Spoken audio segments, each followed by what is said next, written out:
Olá, eu sou Jaqueline Paiva, professora de Biologia da Escola Israel Leocádio Vasconcelos, e eu vou gravar aqui um vídeo falando sobre a membrana plasmática para a turma do primeiro ano A.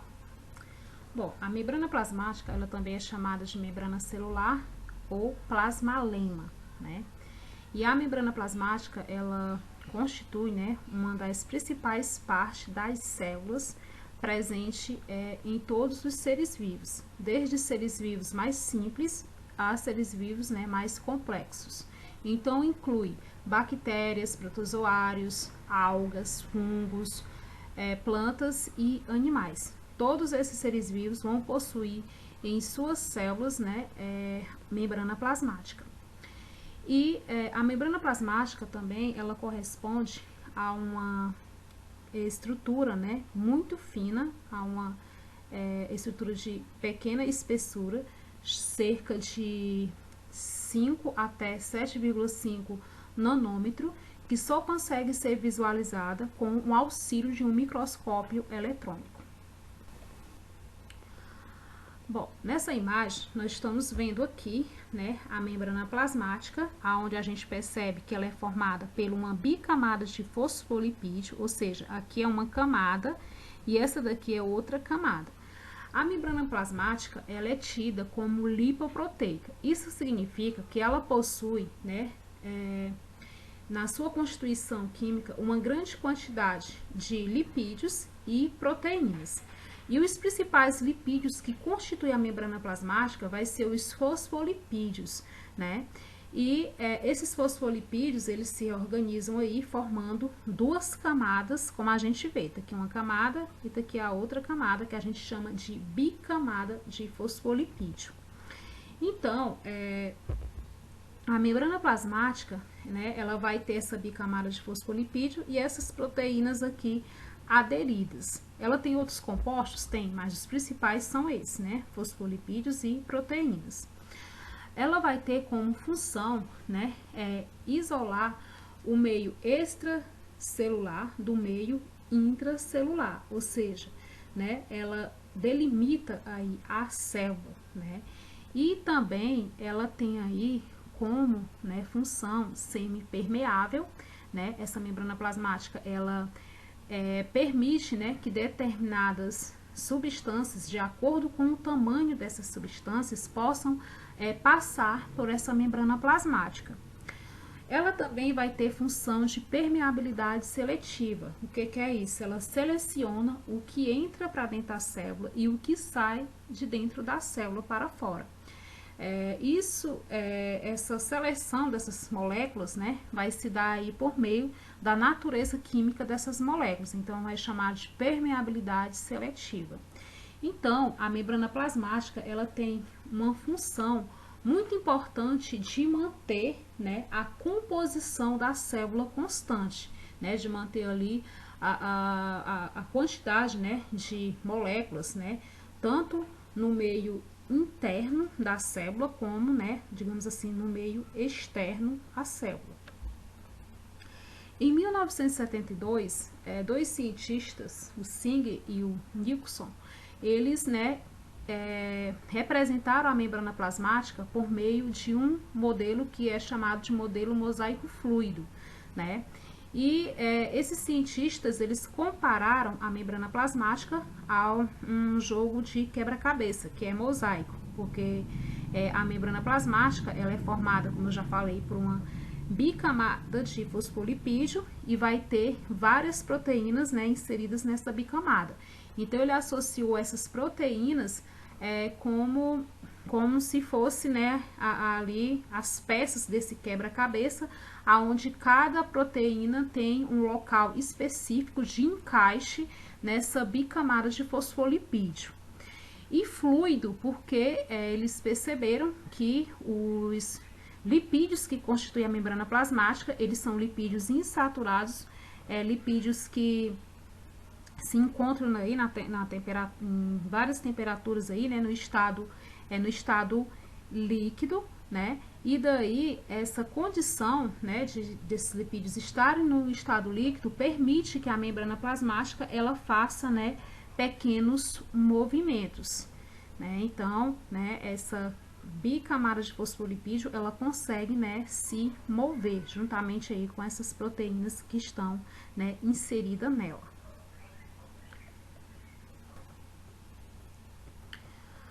Nessa imagem, nós estamos vendo aqui, né, a bicamada de fosfolipídio, aonde eu tenho aqui separado, né, um fosfolipídio. Como nós sabemos, o fosfolipídio, ele é formado por uma cabeça que é constituída, né, por um grupo fosfato, e esse grupo fosfato, ele é hidrofílico, né, ou seja, essa parte aqui ela é hidrofílica, né, ou seja, é polar, tem afinidade com a água, enquanto a cauda do fosfolipídio, constituída por ácidos graxos, né, é apolar, é hidrofóbica, não tem afinidade com a água.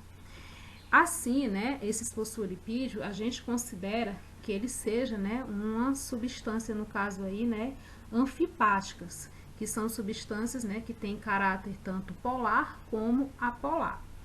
E a membrana plasmática, né, ela se organiza com essas bicamadas de fosfolipídio da seguinte maneira, né? A gente vê aqui a primeira camada de fosfolipídio, aonde a gente percebe que as cabeças dos fosfolipídios estão voltadas, né, para o meio extracelular, tendo contato com a água, porque a gente sabe da importância da água das reações químicas dentro da célula, né, no nosso organismo.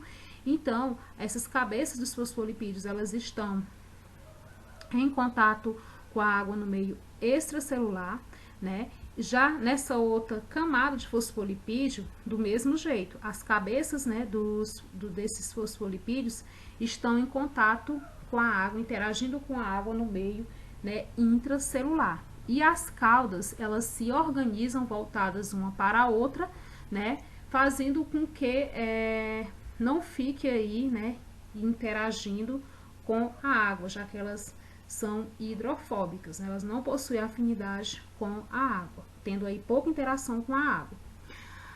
Essa outra imagem está mostrando, né, o que eu já expliquei antes, as duas camadas, né, que é por isso o nome bicamada de fosfolipídio, mostrando aqui, né, que o grupo, as cabeças que possuem o grupo fosfato, está aqui interagindo no meio extracelular com a água, e essa outra camada de fosfolipídio da mesma forma, né? Aqui as cabeças desses fosfolipídios estão interagindo com a água no meio intracelular. E as caudas voltadas uma para a outra, né? Para reduzir aí o contato com a água.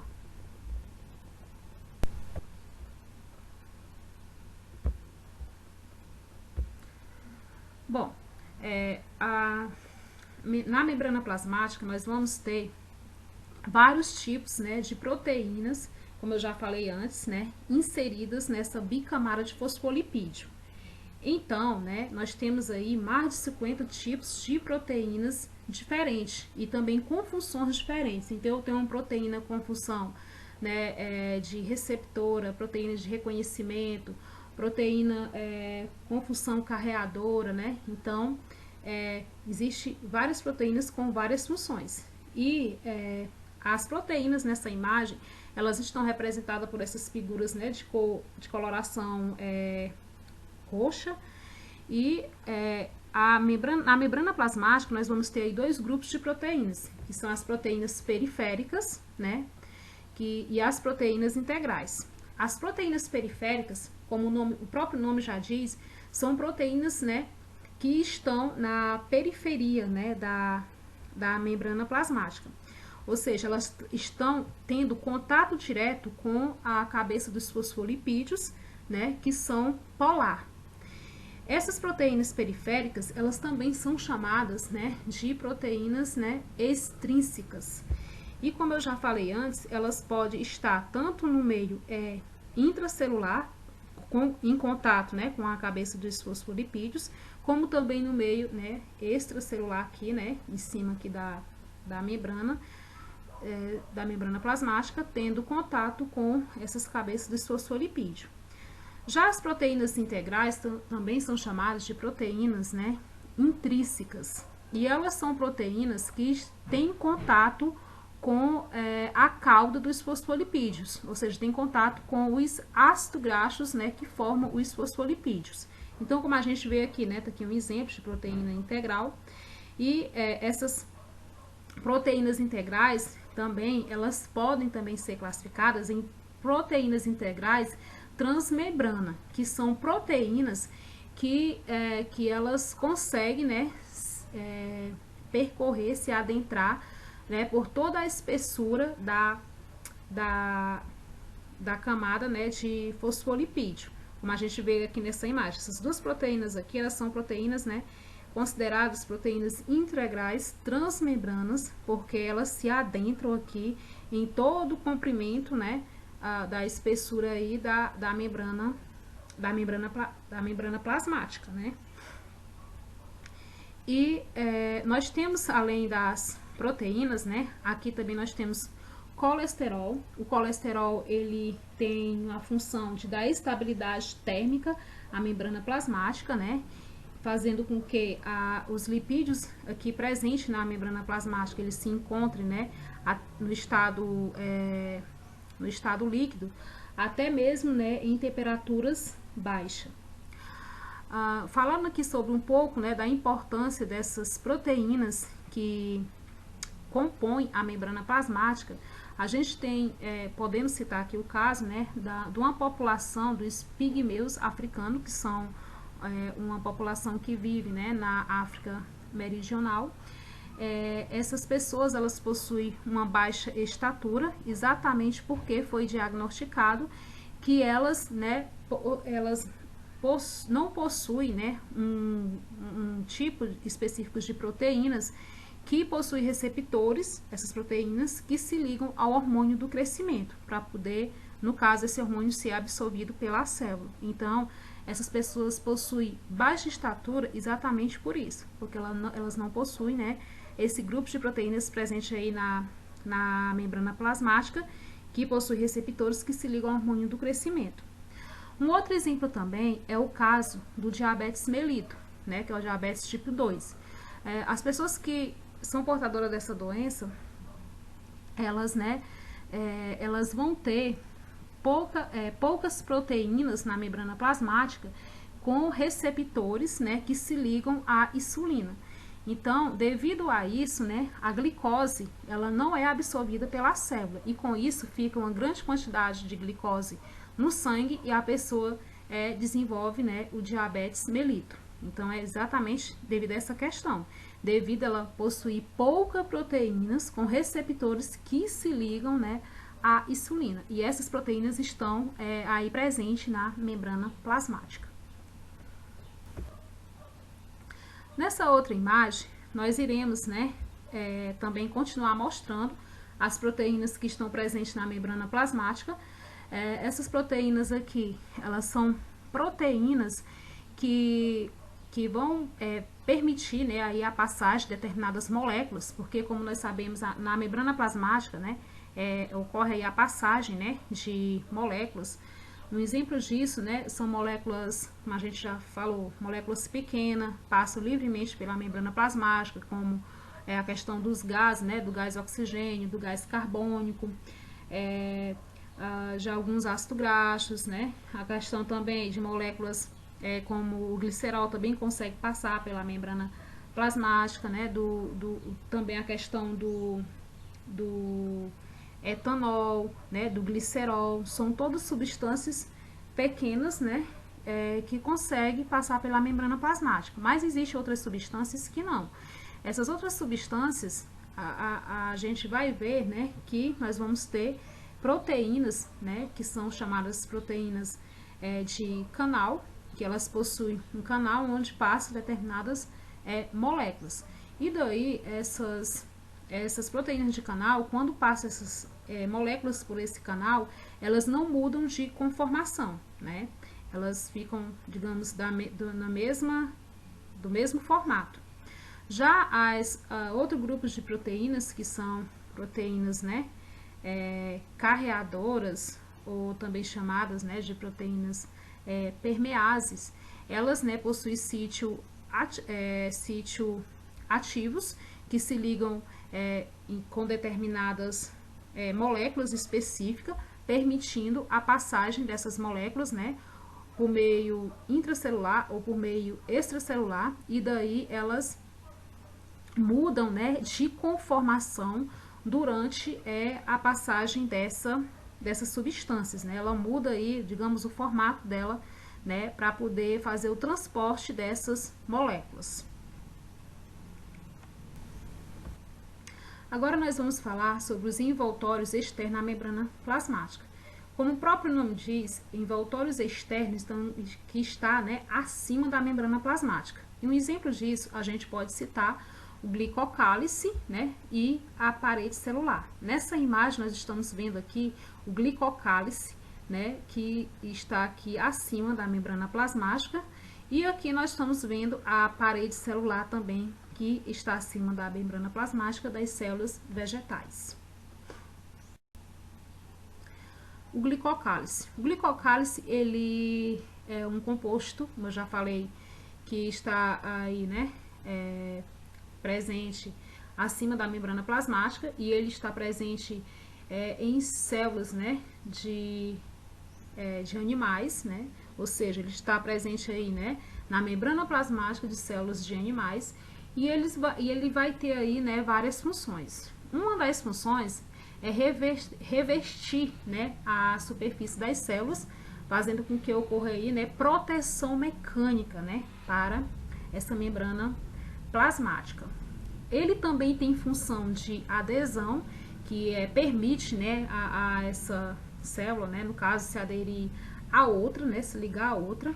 Tem função de reconhecimento celular, né, um exemplo disso a gente pode citar no caso do tipo sanguíneo para o sistema ABO, porque como nós sabemos, né, o que define o tipo sanguíneo para o sistema ABO é um grupo, né, de glicoproteínas presente nas membranas das hemácias, né? Então eu posso ter, né, proteínas, no caso glicoproteínas, né, do tipo A, do tipo B, que aí vai determinar o tipo sanguíneo dessa pessoa.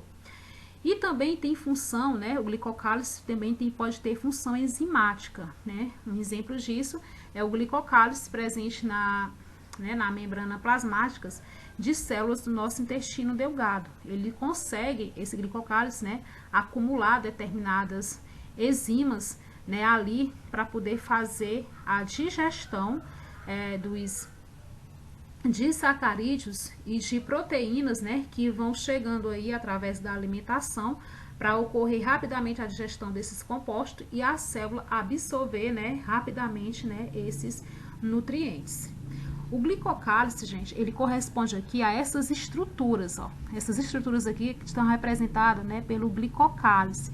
E aí essas estruturas, ela, como eu já falei, o glicocálice, ele corresponde a uma associação de glicose, que é carboidrato, né, oligosacarídeos, que são carboidratos que possuem até 10 açúcares, né, que são oligosacarídeos, com a união de oligosacarídeos com proteína, né, formando os glicoproteínas, né, tá aqui, ó, glicoproteínas, né, que é a união de carboidratos com proteínas, e também, né, pode ser formado, né, os glicolipídios, que é a união desses oligosacarídeos com lipídios. Daí, né, eu posso ter glicocálice tanto classificado em glicoproteínas e em glicolipídios. E eles são, né, compostos que estão aí acima, né, da membrana plasmática. Agora vamos falar um pouco sobre a parede celular. A parede celular, né, ela, como já está dizendo aqui, ela é permeável, né, ela permite a passagem aí de várias moléculas, né, aliás, ela permite a passagem de moléculas através dessa estrutura, e ela está presente, né, em algumas espécies de seres vivos, como por exemplo, plantas, bactérias, fungos, né, algas. E o que vai variar a parede celular de uma espécie para outra vai ser a constituição química dessa parede celular, porque vai ser constituída por compostos, né, diferentes. E daí, a gente vai falar aqui sobre a parede celular presente nos vegetais. A parede celular presente nos vegetais, a gente está vendo aqui que possui uma parede celular, né, primária, e depois eu vou ter uma parede celular secundária. A parede celular primária, ela é, né, flexível, ela é no início, né, do desenvolvimento da planta, ela é bem desenvolvida porque permite o crescimento celular, né? E daí, quando a planta atinge uma determinada maturidade, ocorre a formação da parede celular secundária. E essa parede celular secundária, ela é composta principalmente por um carboidrato chamado celulose. E também pode vir também, né, um outro carboidrato aí, aliás, um outro composto, né, que é a lignina, mas o principal é a celulose. E daí a função, né, dessa celulose é dar rigidez a essa, né, a essa célula, né, proteção também mecânica, essa membrana plasmática, sustentação ao vegetal, né, e a gente está vendo aqui que essa parede secundária, né, ela também vai ser ligada nesses carboidratos celulose por outras estruturas que são chamadas de microfibrilas, né, que essas microfibrilas elas são constituídas principalmente de outros carboidratos como pectina e também hemicelulose, né, e no caso aqui, né, permite aí, né, a ligação entre esses carboidratos, né, que são celulose, né? E a gente está vendo aqui nessa outra imagem, né, a imagem de uma bactéria em que eu também vou ter a parede celular. Essa parede celular nas bactérias, né? Essa parede celular aqui nas bactérias, elas vai ser, né, no caso, constituída principalmente por um outro composto que é o peptidoglicano, né? E nos fungos, né, eles também possuem parede celular, só que a parede celular presente nos fungos é constituída de quitina, que é outro tipo de carboidrato. Quando a gente fala na parede celular das bactérias, a gente associa, né, a dois grupos de bactérias que são classificadas como gram positivo e gram negativo. Então, esse nome dado, gram positivo e gram negativo, se deve, né, ao tipo de composto químico, né, que está aí presente nessa parede celular e também a questão da afinidade que essa parede celular vai ter, né, com uma outra substância que é a penicilina, que está presente em alguns antibióticos, né? Então, através dessa característica foi possível, né, os cientistas aí identificarem, né, alguns grupos de bactérias que conseguem, no caso, né, serem destruídas, né, com o uso aí de antibióticos à base de penicilina. E essas bactérias são, né, no caso, as gram-positivas. Isso por quê? Porque a parede celular das bactérias gram-positivas, elas são mais espessas, são grossas, como a gente vê aqui, né? Aqui elas são grossas, né? E daí a penicilina, que está presente no antibiótico, né, impede a formação dessa parede celular nesse grupo de bactérias. Então, consegue destruir, né, essa bactéria. Já as bactérias gram-negativas, elas não conseguem, no caso aí, né, serem destruídas pelo antibióticos à base de penicilina. Elas têm, né, uma resistência à penicilina. E a gente observa que a parede celular dessas bactérias gram-negativas, né, é fina, né? A gente vê aqui que é bem estreita. E quando a penicilina, né, esse composto, entra em contato aqui com a parede celular das bactérias gram-negativas, né, a membrana plasmática, né, consegue impedir a absorção da penicilina, desse composto, pela célula.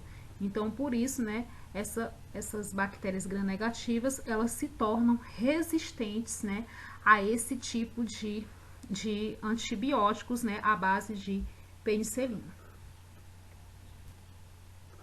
Bom, gente, era isso. Bons estudos a todos.